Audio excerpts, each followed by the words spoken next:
So we're here at Home Park today. We're running an exercise. So this is essentially to give the students an experience of what it's like to see multiple casualties. So it's kind of that feeling of being overwhelmed when resources aren't enough to meet the demands. They need to get that experience of kind of being overwhelmed and how they manage that, especially with limited resources, limited people and limited kit. And then how kind of a major incident would run in a situation like this. We were allocated to a section within the stadium, and then we had a group leader who gave us a handover as to what they'd found in their section, and then allocated us to different patients to figure out what we'd like to do with them next. The injuries that the patients have been given look quite realistic, quite hectic. I think the fact that we allocated different commanders for different sections made it all that more sort of realistic. A lot of the patients that we're given and a lot of the actors that are involved, they sort of changed their presentation. So at one point they might be sort of alert and breathing, and the next minute they've gone into a cardiac arrest, and so you need to sort of be on top of that as well.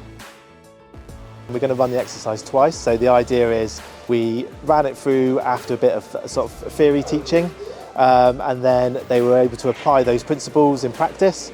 And then we're going to have a debrief, so learn from kind of some of the mistakes, what went well, what didn't go so well. Then we're going to review and do another exercise where hopefully we can implement some of those changes and see how that makes a difference to the whole running and the command structure of a major incident.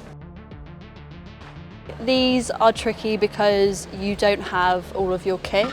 You're sort of dealing with lots of patients and you really have to figure out what patient takes priority. And I think sometimes the way we're trained to sort of know what we want to do next, but that equipment and that next step isn't always available. So you do have to adapt and think of other things and try and manage your patient as best as you can.